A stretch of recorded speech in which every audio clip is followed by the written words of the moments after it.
마태복음 5장 8절 말씀, 우리 한 절 말씀입니다.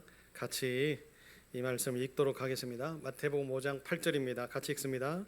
마음이 청결한 자는 복이 있나니 그들이 하나님을 볼 것이며. 아멘.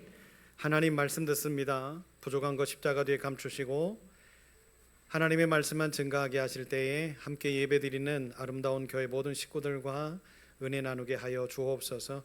오늘도 하나님의 말씀을 쫓아 한 절씩 한 절씩 나누려고 합니다. 이 말씀의 의미를 찾아서 우리의 삶에 적용할 때 우리의 영이 살찌워지고 우리 육이 평안해지는 귀한 시간들 되게 하여 주옵소서. 예수님 이름으로 기도합니다. 아멘. 성품을 쫓아가는 이제 주일 오후 찬양 예배죠. 제가 성품이라는 것이 뭐라고 말씀드렸어요? 성품이 뭐다? 마음이 말과 행동으로 표현되는 것이 성품이다 라고 그랬습니다. 그래서 제가 이제 첫 번째로 거룩함에 대해서 우리들이 이야기를 했고요. 오늘은 순결이란 무엇인가에 대해서 이야기를 드려보겠습니다. 하나님의 거룩하신 성품 중에 순결이라고 하는 것이 있어요. 순결이라고 하는 것이 있는데 이 순결이 뭘까요? 오늘 성경은 마음이 청결한 자라고 이렇게 이야기를 합니다. 마음이 청결한 자가 순결한 모습을 가지고 깨끗한 모습을 가지고 하나님을 섬길 때 어떤 능력들이 나타나는지에 대해서 설명을 하고 계시는데 뭐라고요? 그들이 하나님을 볼 것이다 라고 이야기를 하고 있습니다. 여러분, 성경은 하나님을 본 사람은 하나도 없다 라고 이야기를 하셨어요. 그렇죠? 하나님을 본 사람이 있을까요? 하나님을 본 사람은 하나도 없다. 성경이 분명히 이야기합니다. 그런데 하나님이 우리에게 어떤 표면적인 모습으로 나타나시는 것만 하나님을 본 걸까요? 하나님의 음성을 듣고 하나님의 말씀을 듣고 하나님의 성품을 닮아가고 그렇게 하나님이 나를 빚으시고 만드신 대로, 그리고 내가 이렇게 하나님의 생기를 호흡한 사람답게 살아나가는 모습에서, 내 모습에서 내가 하나님의 말씀을 주관하고 또 하나님의 뜻대로 살아나가는 그런 모습들이 나타날 때, 야, 내 모습에서 마치 하나님을 보는 것 같은데, 아름다운 교회의 교인들을 통해서 하나님을 보는 것 같은데, 아멘. 그런 모습들이 보여지고 그런 언어들이 만들어질 때에 우리들은 하나님을 간접적으로 볼 수 있는 것 아닙니까? 우리가 이렇게 눈으로 대면하여서 보는 것만 하나님을 보는 거예요? 그러지 않잖아요. 그래서 하나님이 이스라엘 백성들의 모든 상황들 가운데에서 항상 원하셨던 게 있지요. 이스라엘 백성들을 복주겠다, 너희를 축복하겠다, 너희를 지켜주겠다 라고 이야기를 하시면서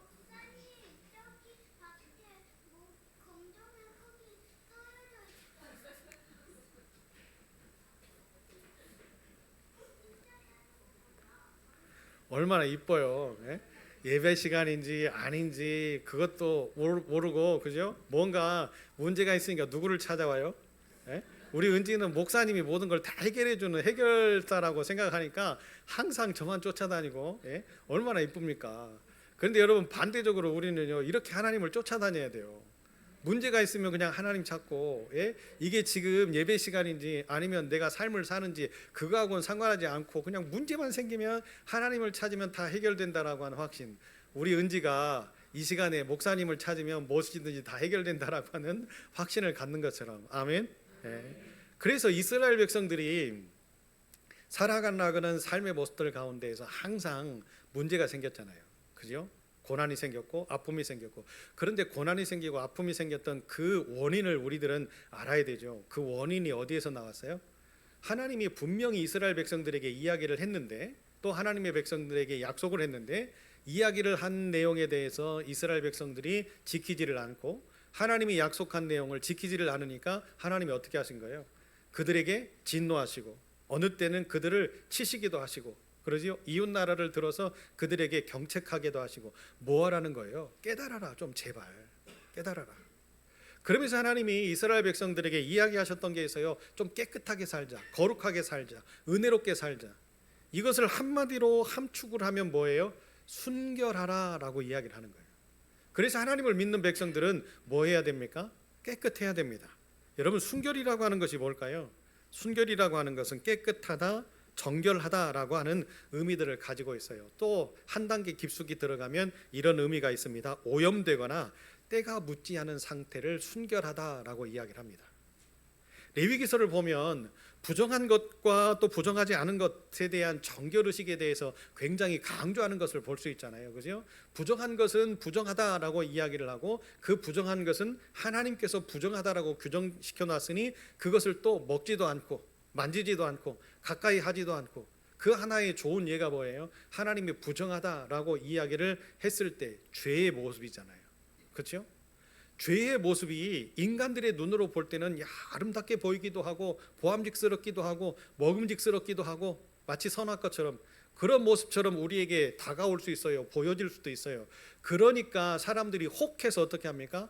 빠져 들어갈 수 있잖아요. 하나님이 볼 때는 그게 거짓되고 하나님이 볼 때는 그것이 죄의 씨앗인데 그것을 인간들이 뭐 하는 거예요? 손에 쥐는 순간 인간이 무너질 거라는 것을 하나님이 아시고 어떻게 하시는 거예요? 그것들과 가까이 하지 마라 라고 이야기를 하셨잖아요. 그거 부정한 거야 라고 이야기를 하셨잖아요. 그런데 이스라엘 백성들은 어떻게 하던가요? 이스라엘 백성들은 하나님이 너희는 깨끗한 백성이 되어지고 순결한 백성들이 되어져야 되는데 왜 자꾸만 부정한 것에 손을 대고 부정한 생각을 하고 부정한 것에 빠져서 자꾸만 하나님과 멀어지려고 하냐라고 선지자들을 통해서 이야기를 그렇게 하셨건만 어떻게 되어져요? 이스라엘 백성들은 하나님의 말씀을 듣지 않고 자기들이 원하는 자기들의 방식으로 살다가 어떻게 돼요? 결국에는 무너지게 되잖아요. 하나님이 원하셨던 깨끗함이라고 하는 것은 뭐예요? 죄악과 부정에서부터 스스로 구별되어지는 거룩한 삶을 사는 것, 그것이 바로 순결하고 깨끗한 삶이다, 구별될 삶이다 라고 이야기를 하고 계십니다. 자, 그러면 여러분, 자, 깨끗하다, 정결하다 라고 우리가 이야기를 들었어요. 오염되거나 때가 묻지 않은 상태라고 이야기를 들었습니다. 그러면 정결하고 깨끗하고 오염되어지지 않은 그런 정결한 상태가 마음이 청결한 자와 어떤 연관이 있을까요? 오늘 성경이 우리에게 이야기하죠. 마음이 청결한 자는 복이 있다라고 이야기를 하셨는데 이것이 무슨 연관이 있어요? 예? 순결과 무슨 의미가 있을까요? 깨끗하고 정결하고 아무런 흠과 티가 묻지 않은 정결한 상태라고 이야기를 했는데 왜 하나님은 마음을 그 이야기를 중심에 두면서 이야기를 하실까? 여러분, 순결이라고 하는 것은 거룩과 연결이 되어지기 때문에 그렇습니다. 우리가 깨끗하고 정결한 백성으로서 하나님의 말씀을 온전하게 지켜나갈 때 우리는 어떻게 되어질 수 있어요? 하나님의 성품을 닮아갈 수 있어요. 하나님의 성품 중에 하나님이 우리에게 항상 강조하신 거 있지요. 예수님도 역시 마찬가지요. 내가 거룩하니 너희도 거룩하라 그러셨잖아요. 그렇죠? 그래서 여러분, 하나님이 원하시는 이 순결이라고 하는 이 말 속에 비밀이 숨어져 있는데 그 비밀은 우리의 껍데기, 그죠? 우리의 얼굴, 우리의 옷, 이런 어떤 우리의 일상의 삶, 이런 것들이 정결하고 깨끗해지는 그런 것도 원하시지만 하나님은 뭘 보세요? 우리의 중심을 보신다 그러셨잖아요. 그죠? 사람은 외모로 사람을 보면서 판단을 하지만 하나님은 우리의 중심, 우리의 마음을 보시면서 판단하신다고 하셨어요. 그래서 하나님이 오늘 이 말씀을 우리에게 주시는 거예요. 마음이 청결한 자는 복이 있다. 그런데 그의 결과물이 뭐다? 하나님을 보게 될 것이다. 그렇다면 여러분, 제가 아까도 말씀드렸죠. 우리 인생 가운데서 하나님을 본 사람은 하나도 없는데 하나님을 볼 것이라고 하는 이 축복의 메시지를 하나님이 던지실 때는 어떤 의도로 던지셨을까요? 진짜 그런 일이 일어날 거야. 진짜 그렇게 될 거야. 그렇게 할 거야. 아멘. 제가 오늘 우리 아이들에게도 그렇게 이야기를 했어요. 얘들아, 다음 주에 하와이에서 목사님이 오셔서 설교하신대. 그러니까 애들이 별 감흥이 없더라고요. 그런데 얘들아, 우리가 이렇게 목사님을 모셔서 예배를 드리고 설교를 듣고 식사 대접을 하는 것은 다 이유가 있어. 내년쯤에 우리가 하와이를 갈 거거든. 그랬더니 애들이 눈이 막 임만해지는 거예요. 네? 진짜요? 그래요. 그래서 제가 그랬어요. 얘들아, 목사님이 한번 이야기한 거는 어떤 수단과 방법을 동원해서라도 다 할 거야. 그러니까 애들이 처음에는요, 긴가 민가 그래요. 네? 그래서 제가 이야기했죠. 야, 여름 캠프 했잖아. 겨울 캠프 우리 어디로 간다 그랬어? 네? 서울로 간다 그랬어요. 그러지. 그 다음에는 어디로 간다 그랬어? 네? 하와이로 갈 거예요. 맞아, 하와이 갈 거야. 그리고는 제가 애들하고 세 가지를 약속을 했어요. 얘들아, 오늘부터 우리가 하와이를 가기 위해서 준비를 해야 돼. 저녁에 잠자기 전에 하나님, 우리 교육부서 그 친구들이 내년에 겨울에 하와이를 갈 텐데 꼭 가게 해주세요 하고 기도하자. 잠자기 전에 애들하고 약속했어요. 두 번째는 뭐였을까요? 뭘 약속했을까요? 예? 두 번째 미션 완수. 예? 그죠? 예. 우리 애들하고 이제 하와이를 가기 위해서는 뭐 해야 될까요? 뭐 해야 돼요? 영어 공부를 해야 되잖아요. 영어를 알아야 하와이에 가서 대화를 할 거 아니에요. 어디 식당에 가서 밥을 하나 시키는데 한국말로 이것 주세요 이렇게 할 수도 없는 거고. 그러니까 애들이 영어 공부 뭐 팝하고 막 이렇게 핸드폰 이런 거에 막 어플이 있어가지고 이걸로 하면 된대요. 그래서 제가 그랬어요. 얘들아, 공항에서 너 혼자 떨어져 있으면 많은 사람들이 바쁘게 움직일 텐데 팝하고 대고 이렇게 할 거야? 그래서 언어를 공부하자. 영어 공부를 하자. 그래서 토요일 날 우리 아이들과 함께 이제 모여서 예배를 드리고 영어 공부를 4주에 한 번씩 영어 공부를 합니다. 그리고 마지막 세 번째 약속을 했어요. 얘들아, 용돈을 모으자. 그랬더니 우리 애들이요, 엄마 아빠가 용돈을 안 줘요. 용돈을 안 주는 부모가 있대요. 그래서 야, 우리가 가정들마다 목사님이 이야기할 거야. 이제 가정들마다 미션을 만들어 가지고 그 미션을 다 이렇게 완수를 하면 부모님들이 일주일에 한 번씩 용돈을 줄 수 있게끔 목사님 이야기할 거야. 그 미션은 10개가 될지 5개가 될지 몰라. 그런데 엄마가 그 미션을 정해 놓을 거야. 그 미션 가운데는 뭐가 있을까요? 기도하자. 그러겠죠. 저녁에 잠자기 전에 기도해 놓고 엄마한테 가서 확인받아.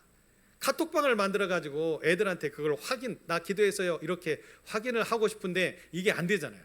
그래서 가정들마다 미션을 만들어서 그 미션 5가지든지 가정들마다 10가지든지를 하면 이제 용돈을 주기로 해서 용돈을 모으자. 그런데 이 용돈을 모으는 거는 너희들이 차비를 들여서 이렇게 미국에 가는 그런 차비로 쓰려고 하는 것이 아니라, 야, 오래간만에 우리가 하와이 가는 거 아니냐? 아니, 오래간만이 아니라 인생 처음 하와이를 갈 수도 있는 건데, 그러면 하와이에 가서 엄마 아빠를 위해서 우리가 선물을 하나씩은 사갖고 와야 될 거 아니냐.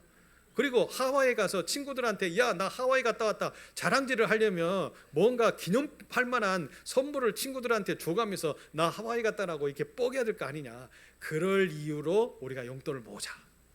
그리고 미국에 가서 하와이에 가서 맛있는 밥도 사 먹고 또 맛있는 음식도 사 먹고 뭐 어디도 가고 뭐 해변에 가서 목욕도 하고, 해변에 가서 목욕하는 건 아니겠죠. 수영도 하고 막 이럴 때 우리가 돈을 쓰자 해서 용돈을 모으기로 했어요. 3가지의 미션을 이야기했거든요. 제가 애들한테 그랬어요. 야, 목사님이 이야기한 건 진짜 이룰 거야. 이루어질 거야. 이루어질 때까지 할 거거든. 여러분, 그랬더니 우리 애들이요 어떻게 하나요? 반응이 시큰둥해요. 가야 가는갑다 그러나 보죠. 별로 안 믿는 것 같아요. 그래서 제가 마지막에 딱 종지부를 찍었어요. 다음 주에 하와이에서 목사님이 오신다.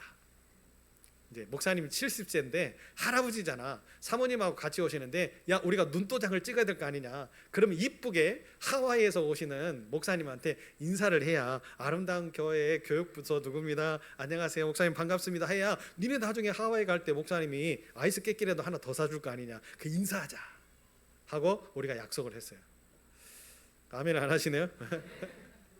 어른들이 갈 거 아니니까 그냥 애들만 갈 거니까 뭐 우리는 뭐 들러리입니까? 그건 아니잖아요. 그죠? 우리 아이들이 잘 되면, 우리 아이들이 복되면, 우리 아이들이 성전 안에서 잘 성장해서 하나님의 교회 일꾼이 되면 하나님께서는 우리의 수고로움을 아시고 우리를 더 복되게 하실 줄로 믿습니다.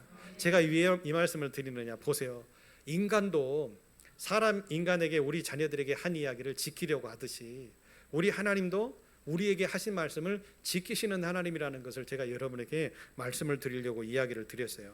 시편 24편 3절 4절에 보니까 여호와의 산에 오를 자가 누구며 그의 거룩한 곳에 설 자가 누구인가? 곧 손이 깨끗하며 마음이 청결하며 뜻을 허탄한 데 두지 아니하며 거짓 맹세하지 아니하는 자로다 그러셨어요. 다시 말하면 누가 그의 거룩한 곳에 설 자인가? 라고 이야기를 할 때 네 분류를 이야기를 하고 있는데, 첫째는 손이 깨끗하다. 이 이야기는 무슨 뜻이냐면요, 전쟁하거나 사람의 피를 묻히지 않거나 이런 여러 가지 죽음에 관한 어떤 부분들, 그러니까 살인한다든지 이런 어떤 부분에 있어서 하나님이 보실 때의 아름다움의 모습을 가지고 있는 사람. 두 번째 뭡니까? 마음이 청결. 여기서 또 마음이 나오네요. 마음이 청결한 자. 왜? 하나님은 우리의 중심을 보신다고 하셨으니까. 그 다음에 세 번째는 뭐예요? 뜻을 허탄한 데 두지 아니하는 자. 뜻을 허탄한 데 둔다라고 하는 이 표현을 히브리 원어로 찾아보면 우상숭배예요. 하나님의 마음을 빼앗긴 자. 뜻을 허탄한 데 둔다라는 건 뭐죠? 하나님 앞에 뜻을 두는 것이 허탄한 걸까요? 하나님의 마음을 품는 것이 허탄한 걸까요? 그러지 않잖아요. 그죠? 그래서 성경은 명확하게 구별하고 있어요. 뜻을 허탄한 데 둔다라고 하는 것은 하나님을 떠나는 행위다. 하나님을 떠나는 행위를 가진 사람은 거룩한 곳에 설 수 없다라고 명확하게 이야기합니다. 그러면서 거짓 맹세하지 않는 사람. 거짓 맹세라고 하는 것은 뭘까요? 내 마음을 속이는 거잖아요. 그죠? 내 마음을 속이면서 하나님을 섬기는 건 사람들은 속일 수 있어요. 그러나 하나님은 속일 수 없죠. 아까 우리 선교사님 내용에 대해서 우리가 짤막한 쇼츠를 봤는데 깊게 보지 못했잖아요. 큰 화면으로 되어지지 않았기 때문에 깊게 보여지지는 못했습니다만 선교사님이 마지막 말미에 그렇게 이야기를 합니다. 60년 된 교회, 100년 된 교회에 가서 3대 4대 모태신앙들을 모아놓고 교회 지도자들을 모아놓고 아무리 강의를 해도 복음이 뭔지를 물어봐도 그 복음에 대한 이야기에 대해서 확실한 대답을 하는 사람들이 없다. 그러면서 이야기하기를 그 순간만 모면하려고 나는 평신도입니다. 이렇게 이야기들을 한다라는 거예요. 평신도가 복음을 몰라서 됩니까? 교회 지도자들만 복음이 뭔지를 알아야 돼요?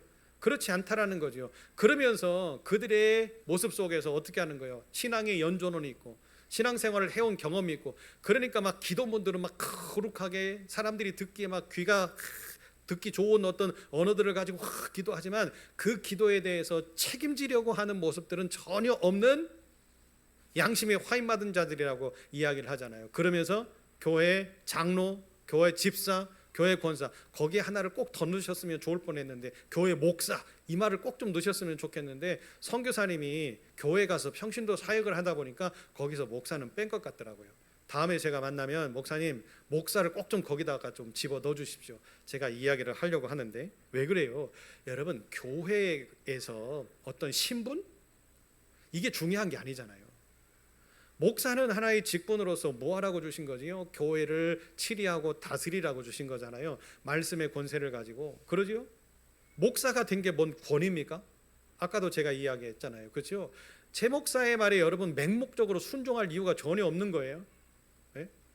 그런다고 해서 모든 것을 다 반대하느냐? 그렇지 않잖아요. 우리가 영적으로 육적으로 교감이 되어지고 이것이 하나님의 뜻이고 하나님께 영광이 되어질 일이라고 한다면 뭐 하는 거예요? 서로 함께 마음을 모으고 또 우리의 삶을 모으고 우리의 언어들을 모아서 뭐 하는 거죠? 좋은 것을 찾아서 실천해 내게끔 만들기 위해서 우리가 아름다운 교회를 세운 거잖아요. 그러지 않습니까? 이게 하나님의 공의로운 일이라고 한다면 그 이외의 것을 여러분에게 주장하고 여러분에게 이렇게 하자라고 이야기를 할 때 여러분은 그 이외에 노를 하셔야 돼요. 왜? 이게 하나님의 영광이 아닌데. 그렇잖아요. 목사가 욕심내서 목사의 영광과 목사의 행복과 목사의 기쁨을 위해서 이렇게 합시다 이렇게 합시다 이렇게 해주세요 요구할 수도 있는 거잖아요. 그럴 때 여러분 마지못해서 어쩔 수 없어서 목사에게 대항하면 벌 받아요? 그런 말이 어디 있어요 성경에. 목사에게 대적한다고 벌 받아요? 아니 목사가 거짓되고 잘못되고 나쁜 길을 가르치는데 대적해야죠. 그러지 않습니까? 그냥 목사님이니까 모든 것을 순종. 저는 그런 교인들 싫어요. 뭐냐? 하나님의 말씀 안에서 목사가 그 어떤 삶을 통해서 보면 그가 순결한지 깨끗한지 거룩한지 하나님을 진짜로 닮아가려고 하는지가 보여지잖아요. 삶 속에서. 그렇다고 한다면 그런 모습의 삶을 살아간다고 한다면 믿음직스럽고 믿어볼 만한 거잖아요. 그렇게 되어질 때는 순종하고 따라가는 게 맞아요. 그런데 그렇지 않은데 목사가 기도는 기도대로 다 거룩하게 해놓고 본인이 기도한 것은 하나도 삶 속에서 실천하지 않는다고 한다면 따라갈 이유가 전혀 없는 거죠. 그렇다면 여러분 우리는 이혼해야 돼요. 헤어져야 돼요. 뭘 하고 같이 살아요? 한 형제요 한 자매요 이 거룩한 집에서 왜 거짓되게 더럽게 행하면서 같이 삽니까? 이혼해야지. 그러죠? 마찬가지로 성도들도 그래요. 장로님들도 그렇고 안수 집사님들도 그렇고 권사님들도 그렇고 성도님들도 그런 거예요. 여러분 우리의 모습 속에서 하나님이 원하시는 순결하고 깨끗하고 거룩하고 이런 아름다운 모습도 우리가 말로는 입으로는 막 뭐든지 할 수 있죠. 그런데 우리의 삶의 모습에서 그 거룩이 하나도 없고 우리가 하나님 앞에 기도드렸던 그 기도의 책임의식도 하나도 갖지 않고 헌신도 안 하고 열심을 다하지도 않고 그냥 입으로만 모든 것을 다 하려고 하는 그런 어떤 신앙이들의 모습이 된다면 어떤 현상이 만들어지느냐? 우리 공동체는 깨져요. 서로 이기 질투하고, 예? 시시비비를 가리려고 하고 서로 다투고 싸우고 아무것도 아닌 문제 때문에 어떻게 하는 거예요? 실족하고 이런 일들이 빈번하게 일어날 수 있단 말이죠.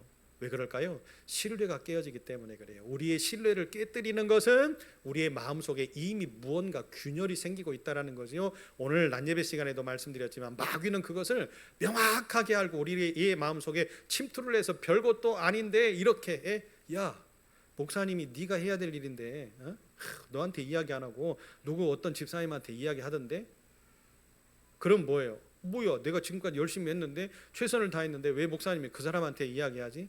다 상황이 있을 거 아니겠어요? 다 그런 어떤 의도와 뜻이 있을 거 아니겠어요? 그렇잖아요. 이렇게 마귀는요 아무것도 아닌 것을 가지고 공격을 합니다. 그리고는 우리의 마음을 갈아놓기 시작하죠. 그때부터 어떤 현상들이 벌어질까요?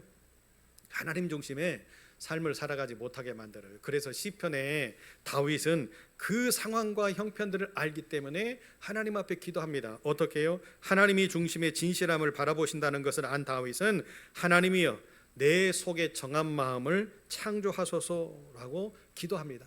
그러면서 본인의 범죄함을 하나님 앞에 드러내놓고 하나님 앞에 모든 것을 내어놓고 용서하기를 구하고 그러면서 본인 스스로의 더럽혀진 마음, 즉 다시 말하면 하나님이 주셨던 순전함과 하나님이 주셨던 깨끗함이 상실되어졌던 그 마음을 이제 다 내려놓고 원래 깨끗했던 그 마음으로 돌아가기를 소망해서 하나님 앞에 기도하는 다윗의 모습을 시편 51편은 우리에게 소개를 하고 있어요. 사랑하는 여러분, 순결하다라고 하는 이 마음을 우리들이 기억해야 됩니다. 우리의 마음이 순결해질 때에 그 순결이 뭐라고요? 깨끗하고 정결하고 오염되거나 때묻지 않은 상태, 즉 다시 말하면 우리가 첫사랑을 경험하면서 성령 충만한 그때 그 아름다움의 모습, 모든 걸 다 버려도 감동이고 모든 것을 다 잃어도 기쁨이고 그냥 오로지 예수 한 분만 바라봐도 그 모든 것이 충만해지는 그때의 모습으로 우리가 새롭게 돌아가고 우리의 마음이 그때의 모습으로 충만해져 갈 때에 우리는 뭐 할 수 있어요? 순결해질 수 있어요. 그리고 우리 마음이 깨끗해지게 되어질 때 하나님이 주시는 축복을 우리들이 얻을 수 있지요. 그게 뭡니까? 하나님을 보게 될 것이다 라고 이야기를 합니다. 하나님을 마음에 두는 사람들, 즉 다시 말하면 말씀에 응답하는 사람들을 하나님이 초청하세요. 다시 말하면 하나님이 초청하신다라는 것은 무슨 뜻이죠? 하나님이 잔치를 배설해 놓고 우리를 초청하신다라는 의미는 뭐예요? 이제 하나님을 만날 수 있겠구나, 하나님을 볼 수 있겠구나. 왜? 이 잔치의 주인이 누구니까? 하나님이시니까. 할렐루야. 하나님이 그 잔치에 초청하시는 사람은 어떤 사람이라고요? 마음이 청결한 사람, 깨끗한 사람, 순결한 사람. 할렐루야. 그런 모습의 사람들이 우리가 되었으면 좋겠습니다. 마음이 청결하다라는 것은요, 동기적으로, 우리의 생각적으로, 우리의 감정적으로 모든 것이 다 깨끗한 상태를 이야기를 하는 거예요. 쉽지 않거든요, 이게. 여러분 생각해 보세요. 우리가 무언가를 할 때에 우리가 일을 합니다. 일을 할 때에 그 일을 하게 되어지는 동기가 있잖아요. 그죠? 어떤 동기가 있을까요? 무언가 지금 나에게 이런 일들을 부탁을 해요. 예를 들어서 우리 이점수 집사님한테 제가 우리 교회를 좀 하나 해야 되겠습니다 라고 부탁을 합니다. 이게 일이잖아요. 그러죠? 근데 이 일을 이점수 집사님이 하게 되질 때에 어떤 동기를 얻었으니까 하는 거잖아요. 어떤 동기예요? 목사를 통해서 교회가 좀 필요합니다 집사님이라고 하는 물음에 대한 동기가 있었잖아요. 그죠? 그런데 만약에 이 교회가 마치 목사를 위한, 교회를 위한, 그리고 아름다운 교회 식구들을 위한 그런 어떤 목적이 아닌 다른 목적이 내재되어 있다고 한다면 뭐 교회를 하나 하는데 뭐 어떤 목적이 있겠어요? 그런 건 아니지만 그런 어떤 동기가 불순하고 동기가 문제가 있어서 무언가를 부탁을 하게 되어진다고 한다면 여러분 어떻게 될까요? 우리 집사님은 하셔야 돼요, 말아야 돼요? 네? 불순한 동기가 있고 이것을 했을 때에 어떤 우리 공동체가 깨어지고 와해가 될 수 있는 그런 상황이 될 수 있다고 한다면, 네? 동기가 불순한 모습이라고 한다면 그것을 내가 맡았어요. 어떻게 해야 될까요? 안 해야 되겠죠. 여러분 교회 일만 그럴까요? 우리는 세상에 나가서 유기를 살아요. 유기를 사는 삶 가운데에서 하나님이 우리의 모든 일거수일투족을 지켜볼 텐데 우리가 만나는 사람들이 얼마나 많아요. 우리가 거래하는 사람들이 얼마나 많아요. 그 모든 사람들에게 우리가 무언가 일들을 맡을 때에 그 일들을 맡기는 사람들의 마음의 동기가 다 선하고 아름답고 깨끗할 수만은 없잖아요. 그런 기로에 서 있게 되어지지요. 오늘도 역시 마찬가지로 우리가 먹고 살아야 되니까 돈은 벌어야 되겠고 돈은 벌어야 되겠는데 이것이 어떤 돈인지는 모르겠고, 그리고 이 일이 선한 일인지 하나님의 영광을 위한 일인지를 모르겠고, 판단할 수 있는 순간들이 찾아올까요? 찾아오지 않을까요? 분명히 찾아와요. 그렇게 되어질 때 여러분, 믿음의 사람이라면 어떤 선택을 해야 될까요? 돈 버는 것도 중요하잖아요. 그런데 분명히 그 일을 맡았을 때 나에게 문제가 생길 수 있고 영적으로 내가 침체기를 겪을 수 있고 무언가 하나님 볼 때 떳떳하지 않은 일이라고 한다면 뭐 해야 돼요? 그걸 내려놓는 용기가 우리에게는 필요하다라는 거죠. 물론 그것을 내려놓음으로 인하여서 내게 손해는 될 수 있어요. 그러나 하나님이 우리를 손해보게 하실까요? 하나님의 영광을 위해서 이 아름다운 교회 식구들이 손해를 받네, 물질적으로, 환경적으로, 삶적으로 얼마나 마음이 아플까? 하나님이 그러시면서 뭘 준비하실까요? 우리가 손해본 그 이상의 것들을 우리에게 채우시려고 준비하시지 않으실까요? 그것이 살아계신 하나님이고 저와 여러분이 믿는 하나님이잖아요. 그래서 여러분, 우리가 일하는 사역하는 동기가 깨끗해야 돼요. 하나님 앞에 나아가서 내가 헌신하는 동기가 깨끗해야 돼요. 오로지 하나님의 영광이고 하나님의 기쁨이고 우리 아름다운 교회가 행복하고 잘 되어지는 모습들. 어떤 사람들은요, 봉사하고 헌신하는 일에 불순한 생각들을 가지고 봉사하는 분들도 계시고 헌신하는 분들도 계세요. 어떤 큰 대형 교회에 찬양대가 있는데 찬양대 인원들이 보통 한 500명, 400명, 이런 찬양대가, 우리 시온 찬양대도 한 300명 되잖아요, 그죠?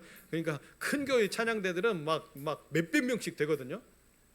근데 그 몇백 명씩 되어지는 찬양대에 가서 막 봉사한다고, 헌신한다고, 찬양은 잘 못하지만 막 가서 헌신하고 봉사한다고, 그리고 막 밥도 사고 어떤 모임에서 막 찬조도 하고 막 이렇게 하시는 분들이 있대요.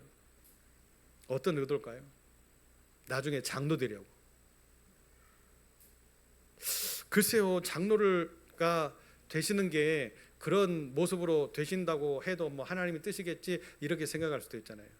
그런데 대부분 깨끗하지 못한 마음들을 가지고 교회 직분자가 되어지고, 내가 누군데 집사 표한 찍어주세요, 내가 누군데 권사 투표할 때 나도 좀 찍어주세요, 이런 모습들을 가지고 그런 동기를 가지고 집사가 되고 권사가 되어지면 내가 헌신하고 하나님 앞에 쓰임받아 되어지기를 원해서 하나님 앞에 내가 어떤 모습으로 서기를 원하시는지 하나님 앞에 엎드려서 기도하고 더 겸손하게 기도하고 더 열심히 남이 보든지 보지 않든지 헌신하고 봉사하고 충성하는 마음들을 가지고 일꾼이 되어지는 것과 차이는 굉장히 크다라는 것이죠. 왜 그래요? 결국에 그런 문제들, 처음의 시작 동기가 잘못되어지면 이미 머릿속에 들어있는 그 생각이 어디로 나타나요? 감정으로 나타나게 되어 있거든요. 감정으로 나타나는 것들이 우리의 언어와 행동으로 나타나서 어떻게 되어져요? 결국에 처음에 좋을 때는요, 모든 것이 다 좋아요. 그런데 하나씩 문제가 생기잖아요. 거기서부터 이제 문제가 하나씩 만들어지기 시작하고, 참았던 것, 마음에 품었던 것, 생각 속에 담았던 것, 그것들을 말로, 행동으로 나타나기 시작하면서 뭐가 되어지는 거예요? 원수가 되어지기 시작하는 거죠. 그래서 목사들에게는요, 룰이 있어요. 철칙이 있어요. 그게 뭔 줄 아십니까? 처음에 나를 부임하려고, 나를 초청하려고 이렇게 교회에 모시려고 했던 사람들만 조심하면 오랫동안 목회할 수 있다. 그런데 목사들이 대부분 문제가 생겨서 쫓겨나는 상황들을 보면 대부분 다 처음에 나를 청빙하려고 했던 그 사람들한테 문제가 생겨서 쫓겨나더라고요. 여러분, 어떻게 보면 하나님이 왜 우리의 마음의 중심 속에 그런 마음들을 품으라고 이야기를 하실까? 욕심 안 생기세요, 여러분? 하나님을 보고자 하는 욕심이 혹시 안 생기세요? 하나님을 보나 마나 막 그게 그건가요? 하나님이 어떻게 생겼는지 궁금하시잖아요. 그렇지 않습니까? 저만 궁금한가요? 저는 지금도요, 하나님이 되게 궁금하거든요. 어떻게 생기셨을까? 물론 형상적인 모습이나 이런 것들도 되게 궁금합니다. 그런데 나중에 진짜로 제가 천국에 가서 하나님과 함께 살 때는요, 이것저것 제가 한번 물어보려고 버킷리스트를 쭉 이렇게 정리를 할 거예요. 하나님, 첫 번째는 이건데요, 두 번째는 이거고요. 세 번째는 이건데요. 하나님한테만 묻고 싶은 게 아니에요. 저는 모세 할아버지한테도 좀 묻고 싶고, 또 아브라함 할아버지한테도 좀 묻고 싶고 가가지고 한번 물어보고 싶어요. 아브라함 할아버지한테는 그러고 제가 어릴 때 그런 마음이 굉장히 많았거든요. 물어보고 싶어요. 아니 하나님이 부르실 때 마음이 어땠어요? 아니 진짜로 믿었어요? 에이 가짜지요? 하면서 제가 옆에서 옆구리를 쿡쿡 찔러가면서 아브라함 할아버지한테 한번 물어보고 싶은 그런 마음들도 있어요. 하나님이 궁금하잖아요. 그죠? 그렇다면 더 우리가 하나님이 뭐라고 말씀하시는지를 깊이 묵상하고 하나님이 요구하시는 것이 무엇인지를 명확하게 알고 하나님께서 우리에게 이렇게 말씀으로 이야기하셨던 내용들을 우리가 깊이 알면서 이것을 내 마음속으로 삶 속으로 실천해내려고 노력하는 어떤 나의 흔적들이 남아 있어야 돼요. 그래야만 하나님은 그것을 통해서 뭐 하시는 거예요? 마지막에 결정하시는 거죠. 성경에는 두 가지 책이 있다고 했잖아요. 첫 번째는 생명록 책이 있고 두 번째는 우리의 행위를 기록해 놓는 책이 있다고 그러셨잖아요. 왜 우리의 행위를 기록하실까요, 하나님이?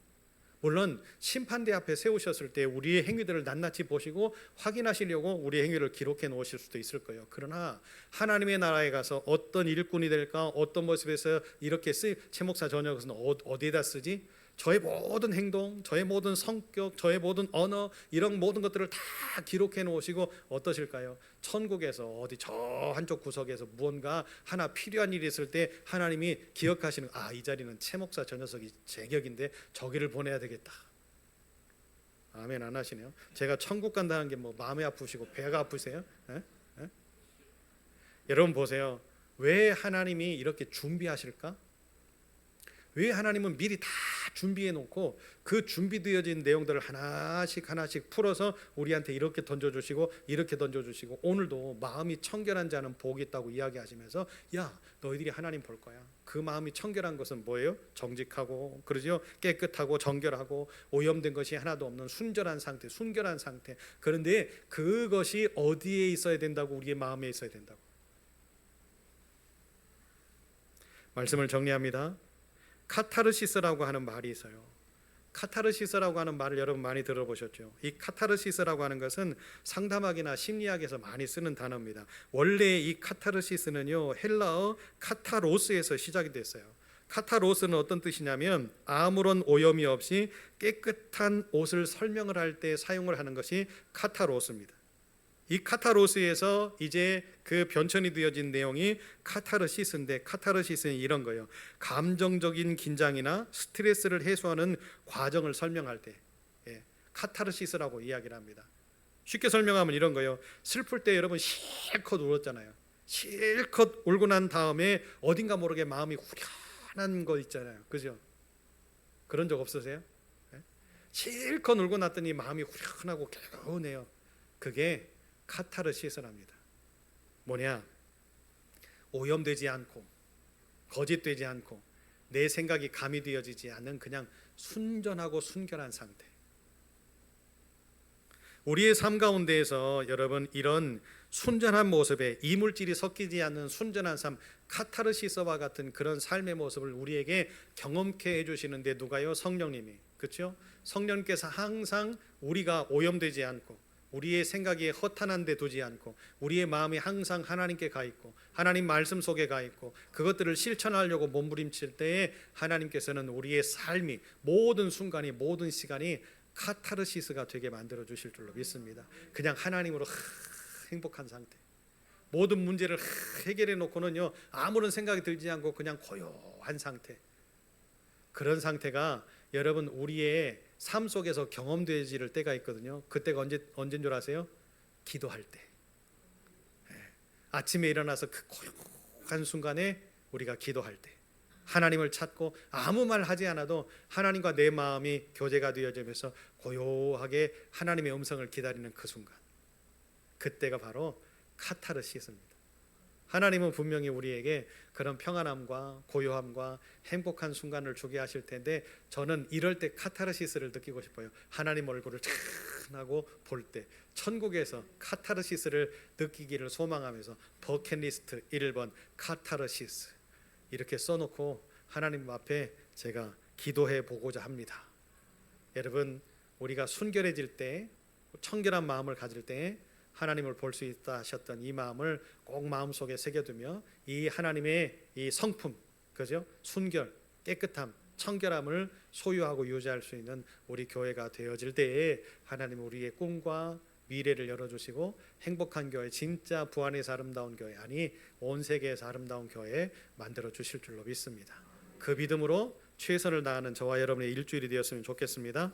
하나님, 오늘도 행복하게 하실 하나님, 피곤해 지쳐있고 힘들지만 이 시간까지 성전 안에서 봉사하고 헌신하는 아들 딸들을 바라보시며 흐뭇해 하실 하나님, 내일부터 시작되어지는 세상의 삶에 이것으로 채우시고 저것으로 채우시고 이것도 고치시고 저것도 싸매실 하나님, 일하실 하나님과 함께 이제 새로운 날들을 출발하기를 원하오니 우리의 믿음대로 되어지게 하여 주옵소서. 예수님 이름으로 기도합니다. 아멘. 이제는 우리 주 예수 그리스도의 은혜와 하나님 아버지 그 만극하신 사랑과 성령님의 감화 감동하심과 교통하심이 순결하고 깨끗한 마음을 소유하여 정결하고 흠없는 모습으로 그 마음과 그 심령으로 하나님을 대하기를 소망하여 이제 더 말씀 중심 기도하는 삶, 하나님의 계획하심과 일하심을 믿고 선포하는 삶이 되어 세상으로 나아가기를 원하는 우리 모두에게 이제로부터 영원토록 함께 하옵시기를 간절히 축원하옵나이다. 아멘.